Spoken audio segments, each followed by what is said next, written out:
quand la tristesse arrive, je sais tu es là, toujours près de moi. Bon mardi, bienvenue à votre émission La Victoire de l'amour. J'espère que vous allez bien ce matin. Comme à tous les mardis, on rejoint notre amie Brigitte et l'homélie avec l'abbé Emmanuel Zétino.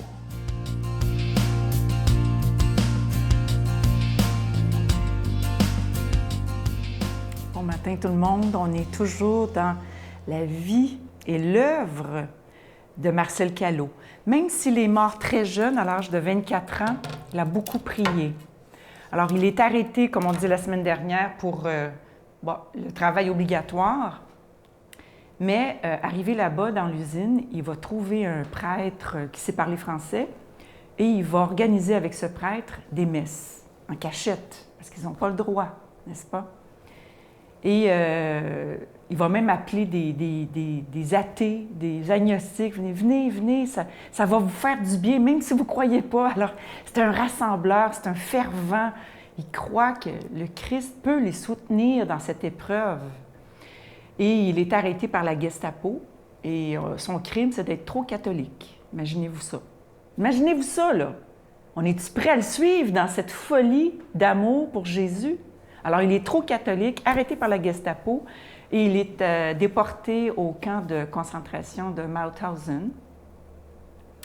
Et là, il va mourir de dysenterie, de faim, de malnutrition, comme la plupart des prisonniers là-bas. Et c'est un médecin, le docteur Thibodeau, qui était devenu un ami à lui, qui a constaté son décès à presque 3 heures de la nuit. Et il a dit, et on l'a écrit, c'est un fait historique, il dit « Quand j'ai vu ce regard, j'ai vu le regard d'un saint. » À 24 ans. Ce garçon qui avait écrit une lettre extraordinaire à sa famille, qui vaudrait la peine que je la publie sur le site Internet de La Victoire de l'amour et qui raconte, je vais vous lire juste la fin, il dit à sa famille tellement il est en manque de leurs nouvelles. Il a juste 24 ans, comprenez, là, il est jeune, il était fiancé, il n'y a pas de nouvelles de sa fiancée, il n'y a pas de nouvelles de sa famille. Et il dit à la fin, « Combien je remercie le Christ de m'avoir tracé le chemin que je suis en ce moment.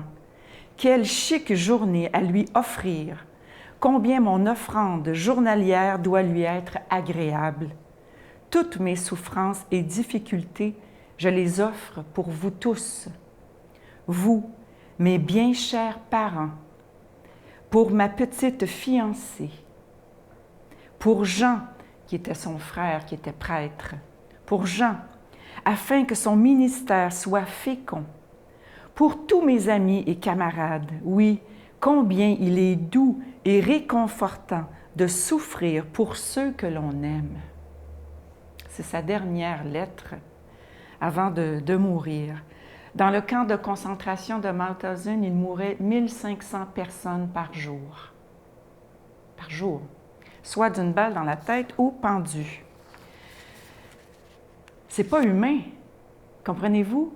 On voit que Dieu agit dans des situations, dans des personnes où c'est inhumain ce qu'ils vivent. C'est ça la sainteté, c'est Dieu qui agit à travers eux. Bonne journée.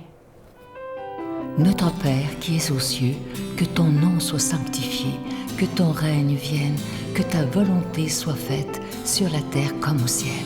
Donne-nous aujourd'hui notre pain de ce jour. Pardonne-nous nos offenses comme nous pardonnons à ceux qui nous ont offensés. Ne nous laisse pas entrer en tentation, mais délivre-nous du mal, car c'est à toi qu'appartient le règne, la puissance et la gloire pour les siècles des siècles. Amen. Mon Père, je m'abandonne à toi. Fais de moi ce qu'il te plaira. Quoi que tu fasses de moi, je te remercie. Je suis prête à tout, j'accepte tout, pourvu que ta volonté se fasse en moi, en toutes les créatures. Je ne désire rien d'autre, mon Dieu. Je remets mon âme entre tes mains. Je te la donne, mon Dieu, avec tout l'amour de mon cœur, parce que je t'aime, et que ce m'est un besoin d'amour de me donner, de me remettre entre tes mains, sans mesure, avec une infinie confiance, car tu es mon Père. Je suis tellement content de vous parler de ce magnifique cadeau du mois. C'est vraiment un très, très beau bijou. Il s'agit de la croix lumineuse de la résurrection. C'est en acier inoxydable, donc ça ne ternira pas. C'est hypoallergène également.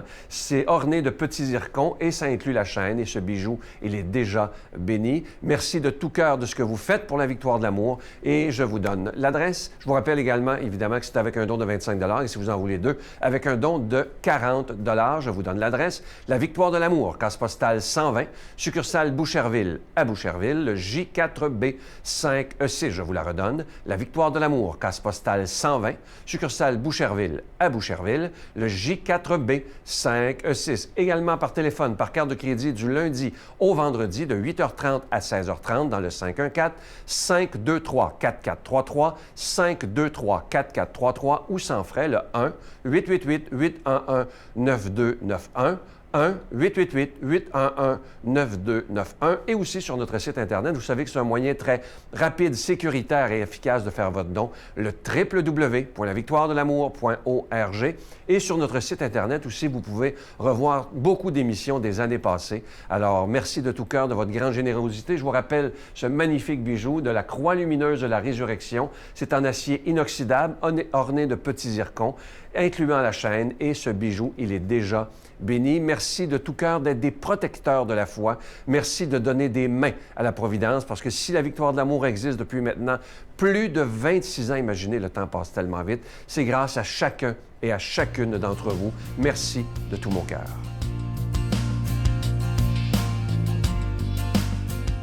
Mon Dieu, donnez-moi la sérénité d'accepter les choses que je ne peux changer, le courage de changer les choses que je peux, et la sagesse d'en connaître la différence. Amen.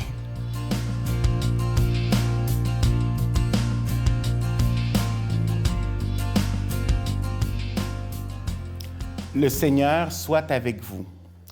Évangile de Jésus-Christ selon saint Jean.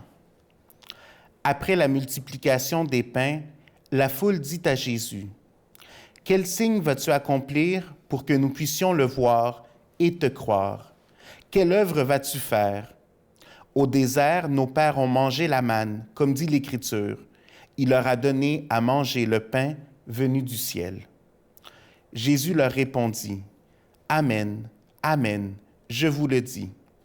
Ce n'est pas Moïse qui vous a donné le pain venu du ciel, c'est mon Père qui vous donne le vrai pain venu du ciel. Le pain de Dieu, c'est celui qui descend du ciel et qui donne la vie au monde. » Ils lui dirent alors, « Seigneur, donne-nous de ce pain-là toujours. » Jésus leur répondit, « Moi, je suis le pain de la vie. Celui qui vient à moi n'aura plus jamais faim. Celui qui croit en moi n'aura plus jamais soif. » Acclamons la parole de Dieu. Dans l'Évangile d'aujourd'hui, on voit que l'humain est difficile à rassasier. On dit que la foule était là après la multiplication des pains. Donc, après avoir vu ce miracle où Jésus donne de la nourriture, du pain et des poissons à une quantité incroyable, quelle est la première chose qu'il demande?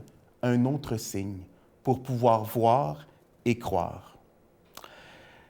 Des signes, on en veut toujours et beaucoup de fois, on en demande, c'est vrai. Mais en même temps, on veut toujours des signes grandioses. Et je pense que la beauté de notre vie de foi, c'est souvent dans la simplicité qu'elle se découvre. Je vous partage, au moment où les églises étaient fermées, c'était toujours difficile pour les personnes, justement, qui sont habituées à aller à la messe à tous les jours ou qui ont des temps de prière fixes dans leur semaine, de se voir bloqués par la porte d'entrée qui était fermée.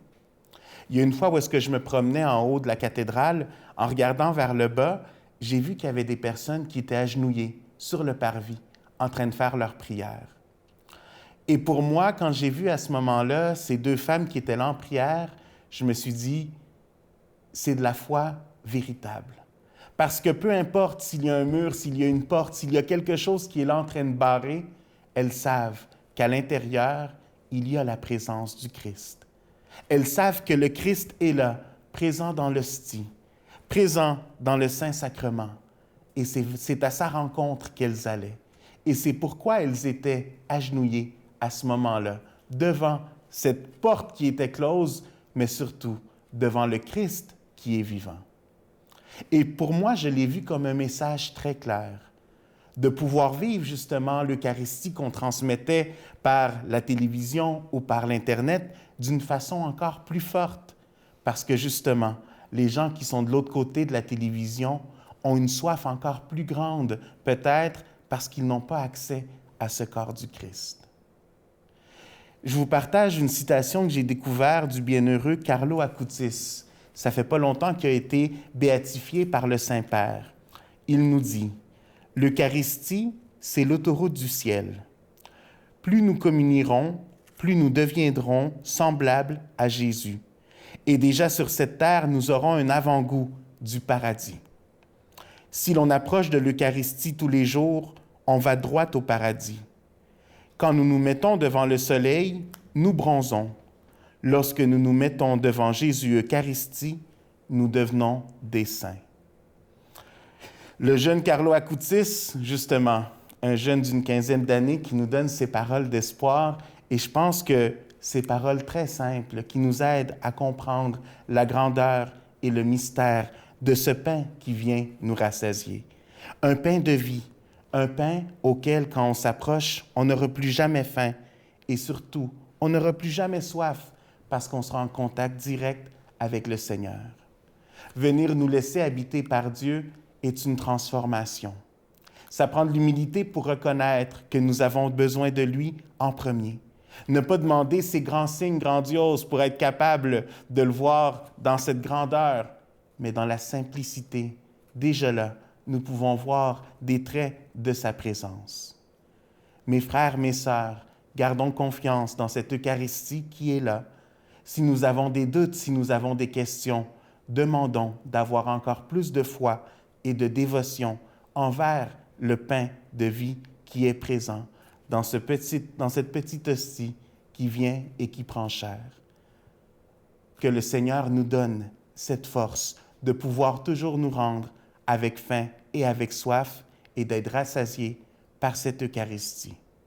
Que le Seigneur vous bénisse et qu'il vous garde, lui qui est Père, Fils et Saint-Esprit. Je vous salue Marie, pleine de grâce. Le Seigneur est avec vous. Vous êtes bénie entre toutes les femmes, et Jésus, le fruit de vos entrailles, est béni. Sainte Marie, Mère de Dieu, priez pour nous pauvres pécheurs, maintenant et à l'heure de notre mort. Amen.